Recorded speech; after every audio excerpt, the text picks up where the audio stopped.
department's vision emphasizes the importance of working together in community partnerships to be a model of excellence in policing and fostering the highest level of public trust and safety.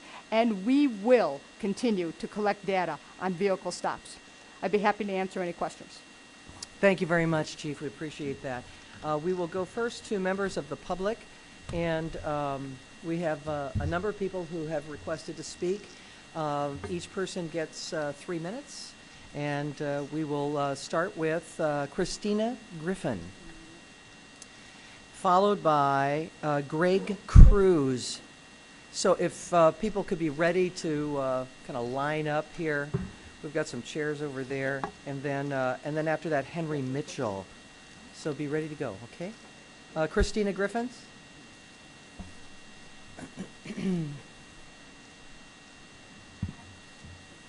All right. Thank you for being here this evening. You've got 3 minutes. All right. Thank you. Sorry, I had prepared something, and I've lost it in my mobile device. Oh, that happens to me all the time. I'm sorry about that. Yeah.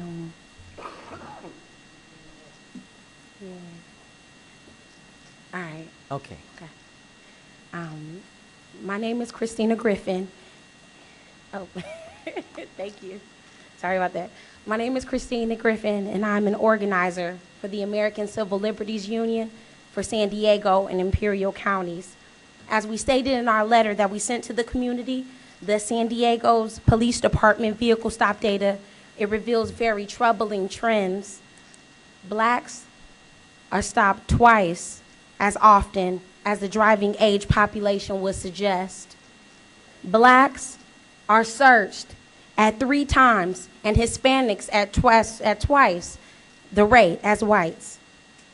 Search of blacks and Hispanics or Latinos are less likely to be associated with an arrest, meaning that these searches are significantly less likely to yield contraband or otherwise result in an arrest.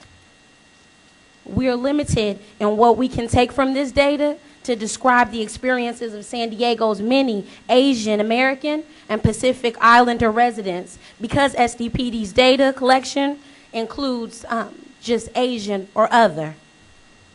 We are very disappointed in that the SDPD's report to the committee does not address any of these findings.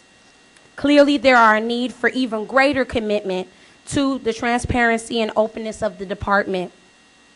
Lastly, as shocking as these findings are, they provide a very incomplete picture because because include data on vehicle stops only, and we ask that all stops be included in all interactions. The ACLU strongly urges the City Council to direct the San Diego Police Department to respond, including racial profiling practices training in the ongoing Department of Justice assessment by immediately beginning to collect pedestrian stop data and by reporting detailed vehicle and pedestrian stop data to the public by the end of 2014. Thank you. Thank you, Ms. Griffin.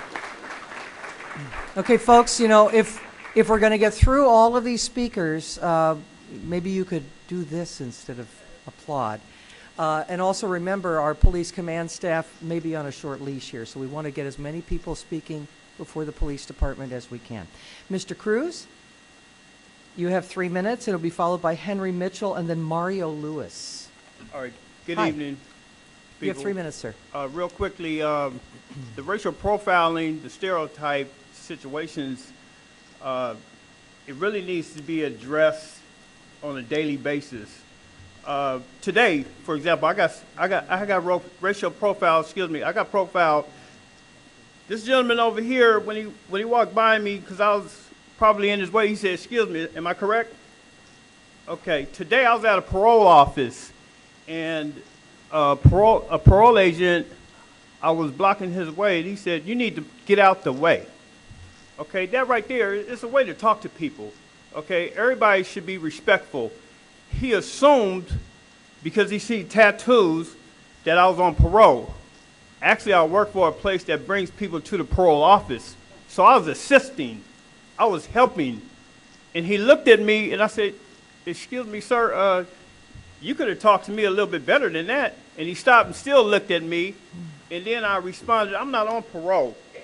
Okay? So first of all, you can't do anything to me. I'm not on parole anymore. Because once I was that person, but now I'm not. But people can change. And every time somebody, just because they look like that, for example, I got pulled over at a checkpoint, a convertible Cadillac, because of a certain car. Everybody likes certain cars. You might have a Honda. I like Cadillacs. I like convertibles. Doesn't mean I'm selling drugs. Doesn't mean I'm doing anything illegal. You pull me over for that at checkpoint? What was the reason? That's profound. These things need to stop. It needs to address, and it starts from the top. If the top person will talk to the next people and the supervisors, it's going to be a mess out here. It's continuing to happen. It just needs to stop. You guys have a hard job. You do. I understand that, because I used to be on the other side of the law.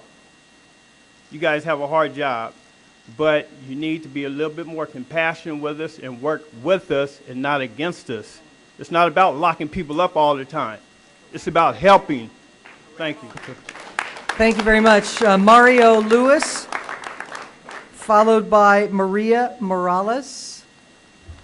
Hello, my name is Henry Mitchell. I've been in this neighborhood since 1995. And on Father's Day 2012, my son and I was watching the basketball game. Got up and said, "Dad, I'm going to get you a burrito." I was happy. So 2 minutes later, he calls and said, "Dad, you won't believe why they're stopping me now." I get in my car, jump over there. There's an unmarked police car, jump the curb, all the way into the lane where he couldn't walk, the sidewalk. I get there and I'm asking the police, what did my son do? The police officer, they kind of like giving me the once over. But as we began to talk, they said they were the gang unit and they stopped my son because they thought he was a gang member. Now, my son just had some red Van tennis shoes on.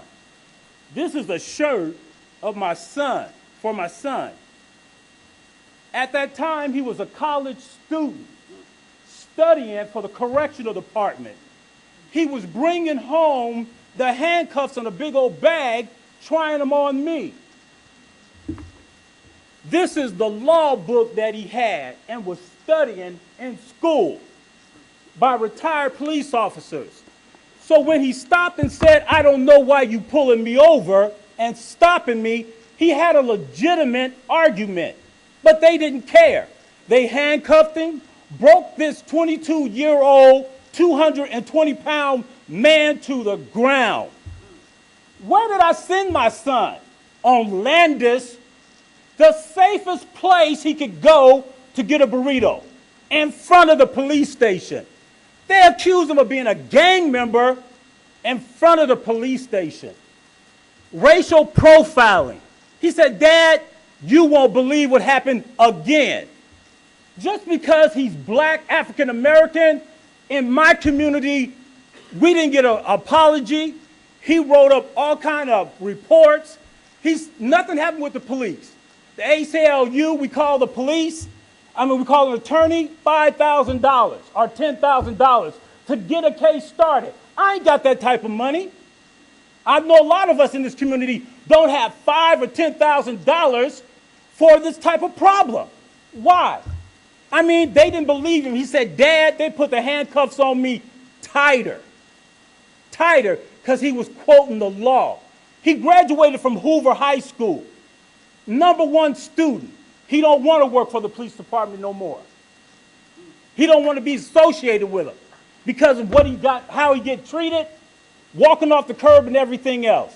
It's a shame what the police do. And there's a lot of good officers in our community, but the ones that come in cause hell and havoc for the good guys. Thank you very much. Thank you, Mr. Mitchell. Mario Lewis, followed by Maria Morales and Jesus Cabeza de Baca. Hello, my name is Mario Lewis, president of 100 Strong.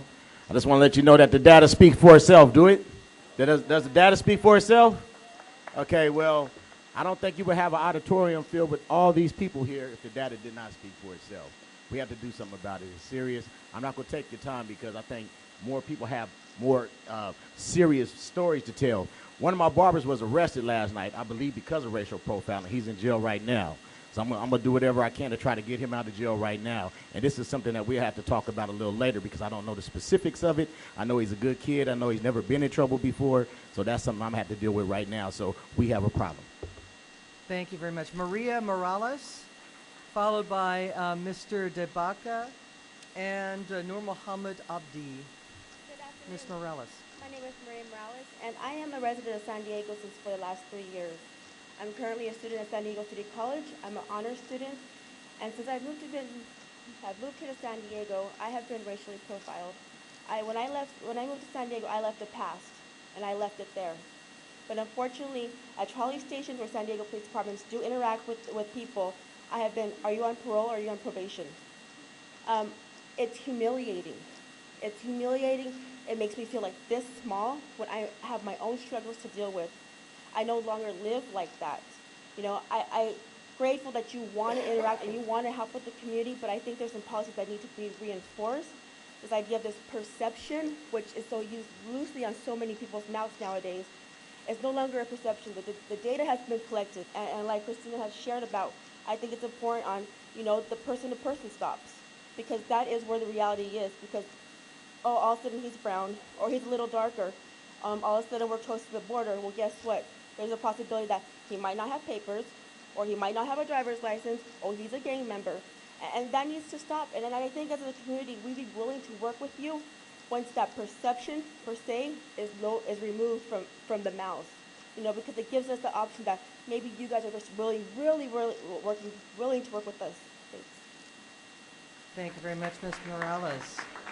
Mr. Sabeka Debaka, followed by Mr. Mohammed Abdi and Brother Barry Mohammed. Please be ready to head on up to the mic. Mr. Sabeka Debaka, you have 3 minutes, sir. So the way I understand it is that racial profiling is not something that is officially acknowledged. It's something that is regarded by a portion of us here as a fact and as another portion of us here as a perception. And what I want to do is I want to share a quote that I found on a democratically operated forum in which the top comment goes to the top. And this is a quote from someone who advocates for the idea of racial profiling. I believe that racial profiling has utility in the law enforcement national security realm. I am arguing for its utility, not its morality. I believe that as a nation, we have to be willing to sacrifice our security effectiveness in order to preserve our citizens' rights. I want to now talk about who I am. I am also a City College student. I have been here for 4 years. 2 of those years, I have volunteered with a leadership development group called the Cesar Chavez Service Clubs. And throughout the city, I worked with students K through 12 and taught them values such as teach someone, valuing the service of others, sacrifice for others, help someone, determination, nonviolence. We're all different and accepting of all people, respect others, be proud, and the fact that knowledge is power. Among the schools, I've worked with students here at Cherokee Point. And the biggest concern that I'd like to share tonight is that the quote that I'd read, I don't want the students that I've worked with to have to grow up in a society like that. And I can just leave it there. Thank you very much. Our next speaker, Nur Mohammed Abdi. And while you're making your way to the microphone, if you have not entered a slip to speak, we're about to close the opportunity to speak on this item because the slips keep coming in and we have only so much time to give to this issue tonight. So, Mr. Abdi, 3 minutes, sir.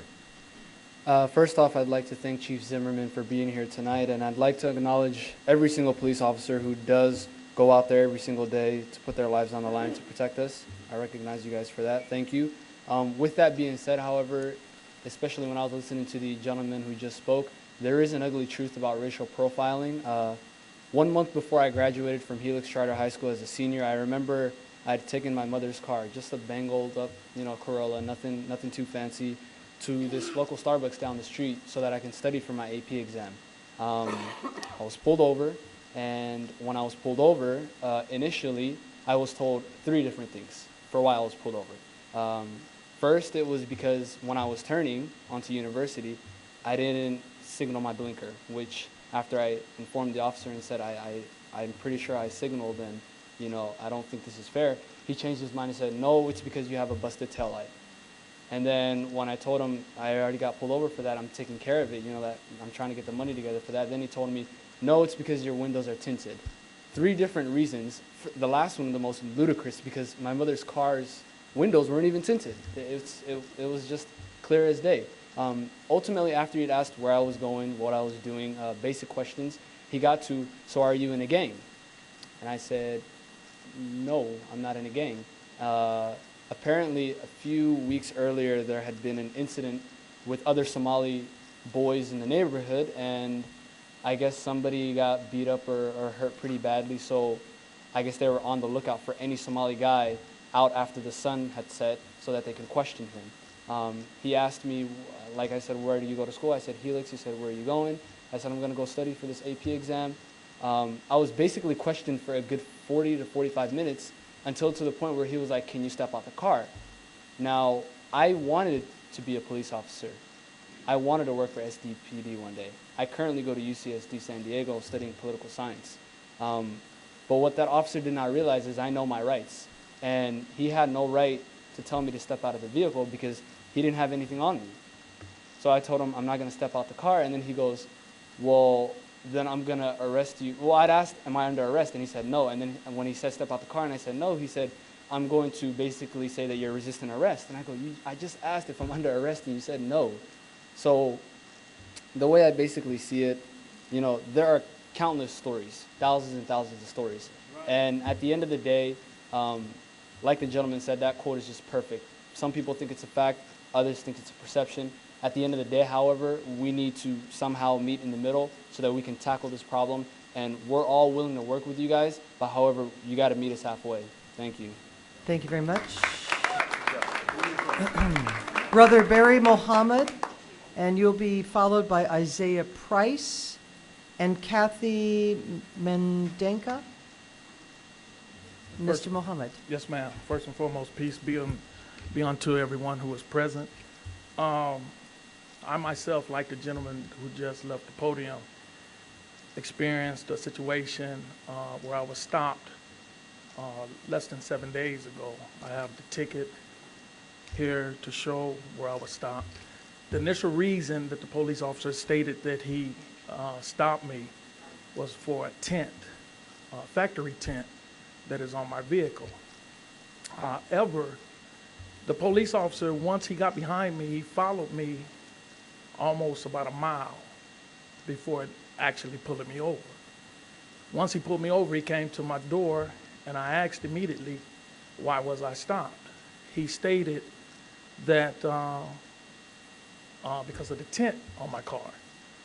I then asked the officer a question, and that question was, are you prone to stopping vehicles in this area that you see who have a tent on their car?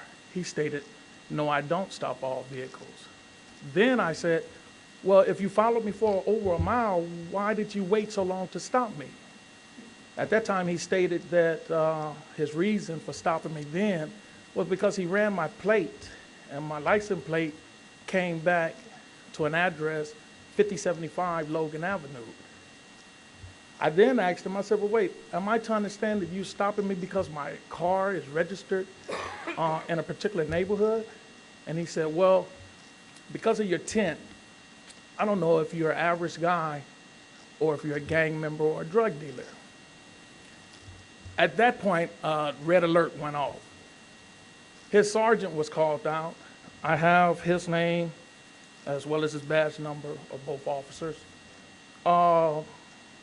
Chief Zimmerman, after the initial stop, he went on with a line of questioning that had nothing to do with nothing, because I asked him, I said, well, am I to understand that because of where my mail is addressed to, is that why you're stopping me? He said, well, first of all, why are you in this area? I was in Linda Vista, not Beverly Hills, not La Jolla, Linda Vista.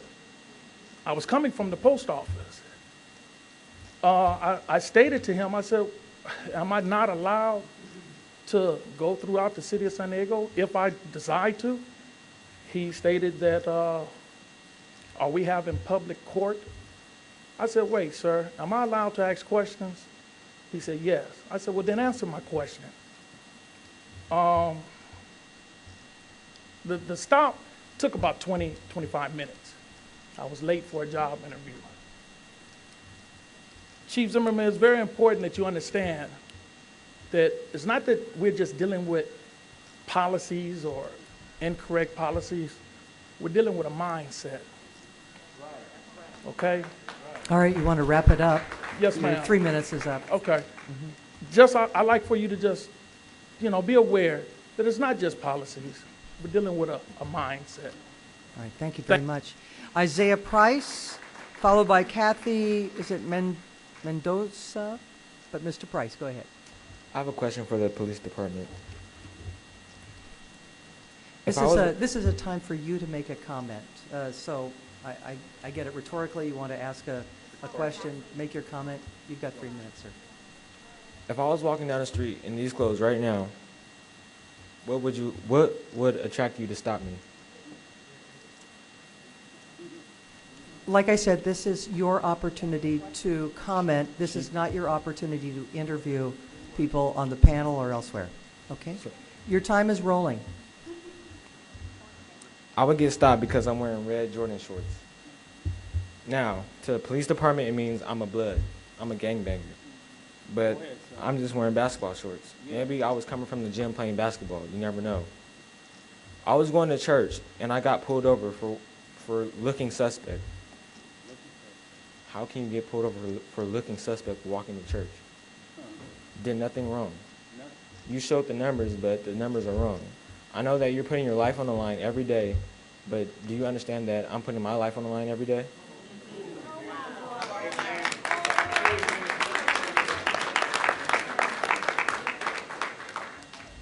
You may have a gun to protect yourself. I have nothing to protect myself. I walk out the house every day scared for my life. I never know if I'm going to get pulled over or not. I could be going to school with my mom every morning, get pulled over for no reason. Like Mr. Abdi said, he got pulled over because of a tail light. He said he was getting fixed. Cops pull me over for no reason. I can be on the trolley right now with a group of friends. 3 of my friends can go to jail, and I can't. 3 of them may have tattoos that may not mean anything, but they can still go to jail for no reason. You guys search us up for no reason, and you guys stop us for no reason. I just want to know, what's the reason for stopping us? What attracts you to stop us? That's my only question. What attracts you to stop us? Again, Mr. Price, this is your opportunity to make a comment. Thank you.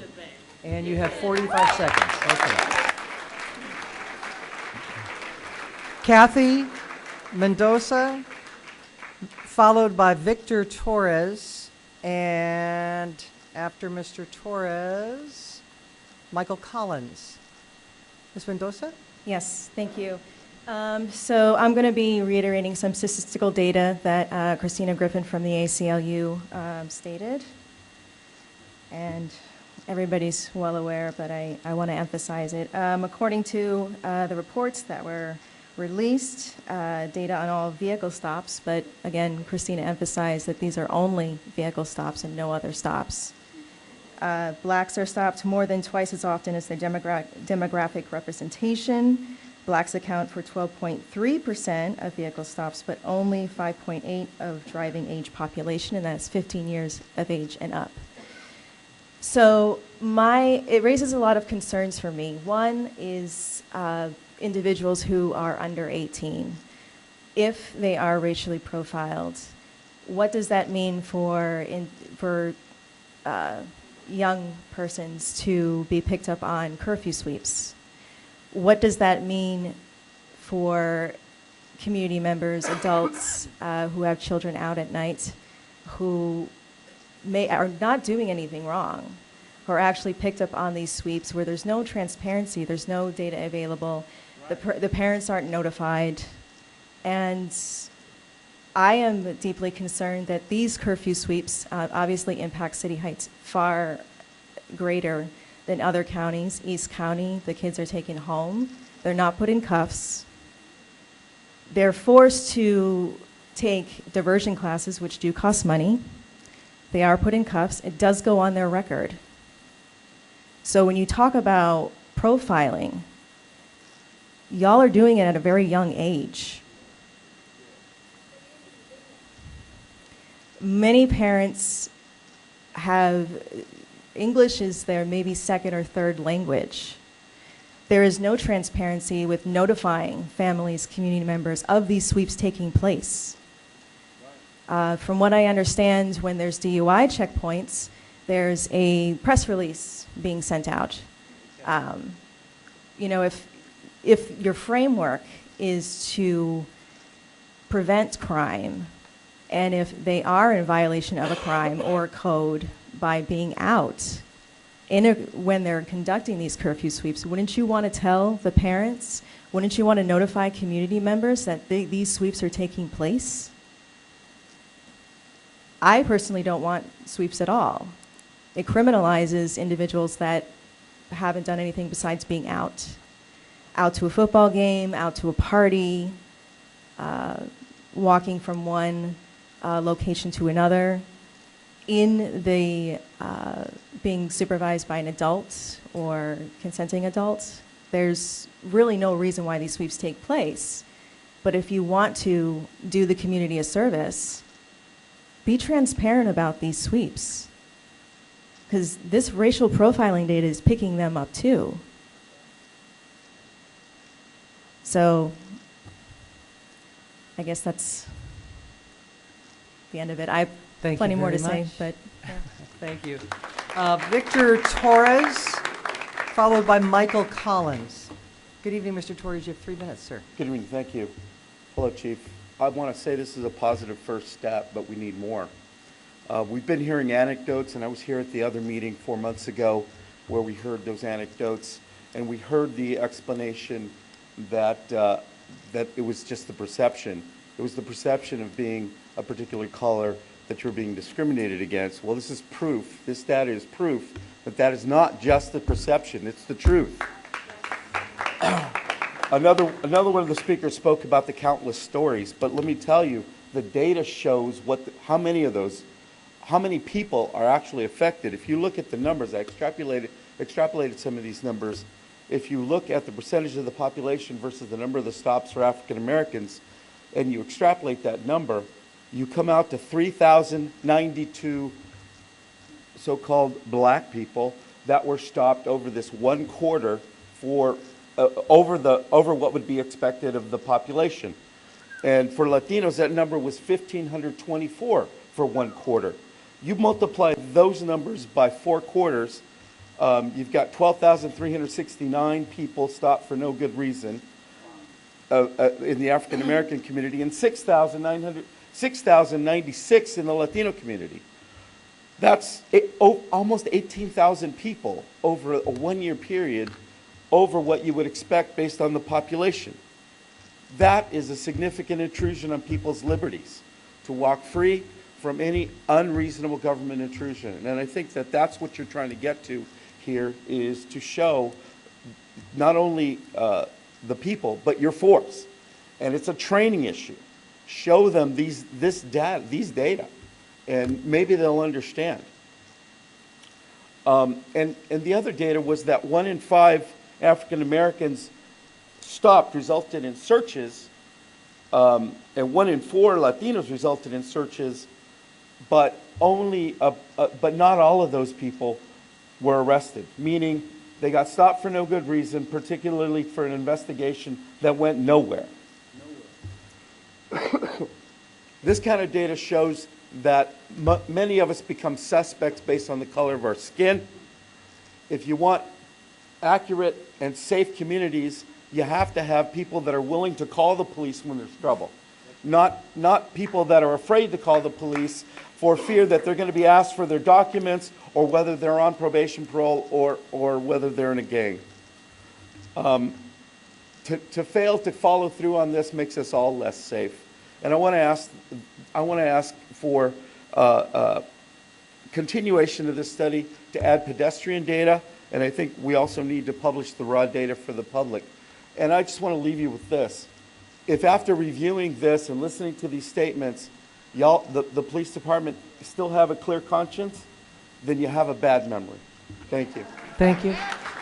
Michael Collins, followed by Starla Lewis and Khalid Alexander. Mr. Collins, welcome. You have 3 minutes, sir.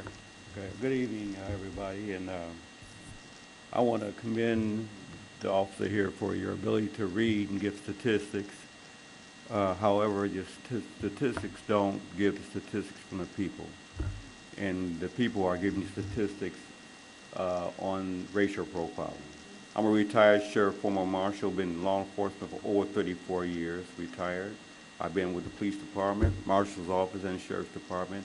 I spent most of my career explaining to people, make excuses for why things were happening. Well, I'm telling you now, it's happened to me and it happens to everybody else.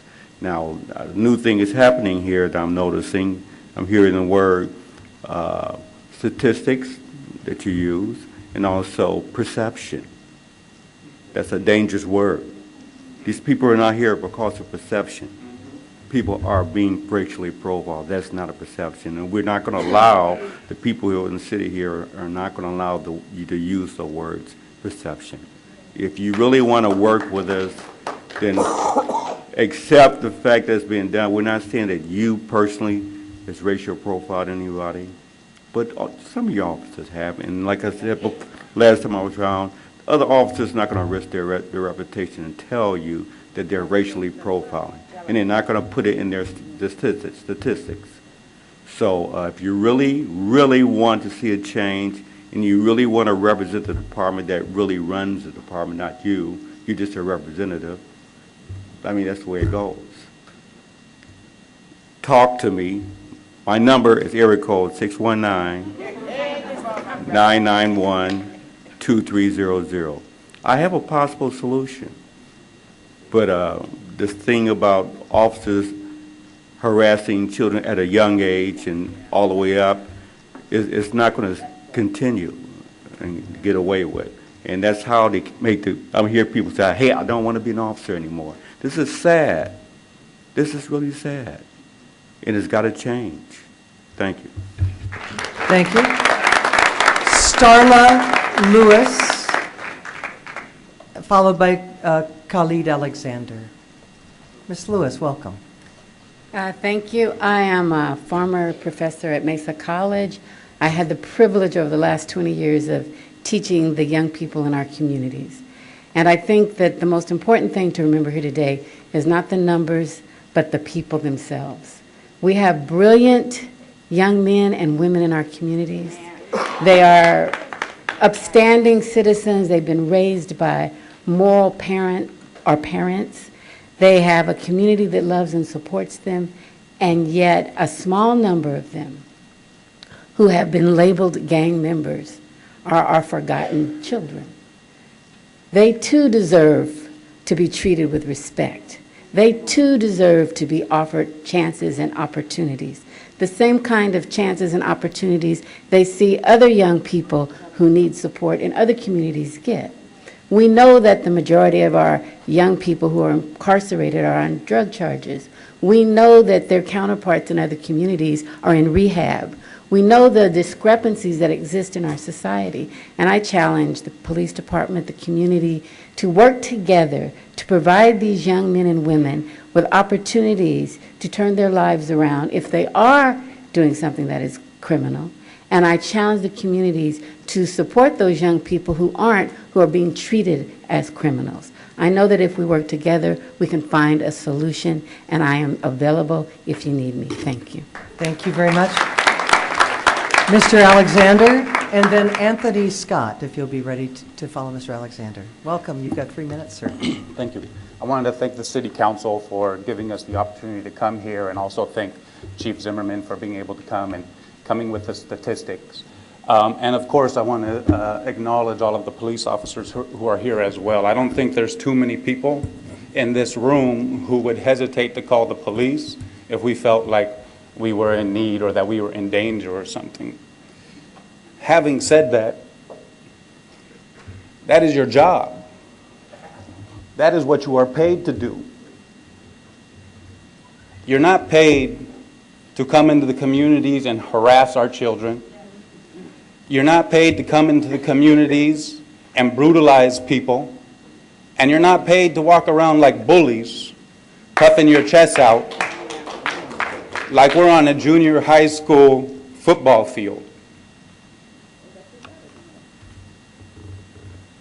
These numbers are not okay. How is it possible that in 2011 you can come here and you can give us numbers that show us that African American people are pulled over time and time and time again, way disproportionately from anybody else, and not be totally ashamed? How can anybody come before the City Council?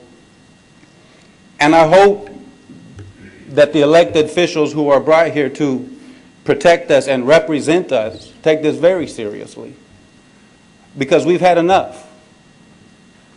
It's not okay. It's not right that we have to feel as if we're living in communities that are being occupied by outside forces. We don't live in Iraq. We don't live in Afghanistan. We live in San Diego. We live in Southeast San Diego. We live in City Heights. It is a shame that the only law enforcement that many of our children, that our brothers, that our relatives and our friends will ever come in contact with are going to be people who pulled them over and gave them trouble. Ask them, are you probation? Ask them, are you on parole? Ask them, are you a gang member? I've been pulled over in Southeast San Diego, and I've been pulled over in Tierra Santa. I've never been asked in Tierra Santa what gang I'm from. I sincerely believe that as individuals, that all of the police officers that are here are sincere. I don't think any of you get up and say, I am going to go racial profiling some black people. And if you are, you certainly aren't saying that out loud. But when you see these numbers, you need to acknowledge that our reality, that our life experiences are not a perception. Thank you very much. They're what we have to live with every day, and thank you. Thank you very much. And our final public speaker, Anthony Scott. Anthony Scott. Good evening, Mr. Scott. Good evening. Good evening. Thanks for being here. You've got 3 minutes, sir. Thank you. Thank you very much. My name is Anthony Scott. I actually want to speak on behalf of the people my age, my generation, the people that live in our city of San Diego, young African Americans who are racially profiled, who are dealing with this every day. I want to speak on their behalf because unfortunately we don't have a voice. We're underrepresented. We're not able to speak our mind and what we think about this situation. So I want to speak on the mindset of how we feel as being racially profiled. In the last 10 months, I've been living in San Diego. I just moved back from New Orleans, and I've been pulled over 5 times. 5 times. Never been arrested. Only thing I've been to court for was a speeding ticket. Being pulled over, I've been searched 3 times out of the 5 times. I live in Oceanside right now. I drive to San Diego every day for school. I go to City College. I've been pulled over 3 times in Oceanside, so it's not just Southeast San Diego. It's not just City Heights. It's all over. It's just a representative. I feel like I'm a victim in my own skin. You know, being that I would get pulled over for being African American. You know, it's so crazy that we live in a time where race shouldn't even we shouldn't have this conversation. If anything, we should be having a conversation about how we can further our community in diversity, how we can bring ourselves together. But instead, we have a outstanding number of just misportion. Like black people are being pulled over way more than any other race, or Latinos are being pulled over way more than any other race. But it's just like the mindset that we're coming from is hurting. It hurts to be afraid to be pulled over. When I get pulled over, I'm shaking. I'm nervous, like I did something. And I'm not a criminal. I'll go to school to study for psychology and sociology. I want to major in that, and I don't understand why would I need to be afraid of someone that's supposed to be protecting our city and our people. And so, like I said, I want to be the mind for the young people who can't speak their voice, who can't speak up and say what they got to say. Thank you guys very much. You guys have a good night. Thank you very much, Mr. Scott, and thanks to all of our speakers. I appreciate the way you conveyed your message and communicated with all of us, and I appreciate the folks who are here tonight and showing respect for everyone. With that, I'd like to turn this over to members of the committee, and Ms. Cole would like to open up with questions and comments. Thank you, Chair Emerald. Can you hear me? All right, I'll speak up. Yeah, no, okay, I just want to make sure you can hear me. Chief, I appreciate the report and the department's commitment to not only continue to collect the data, but to also report it. And I hope, and I'm sure,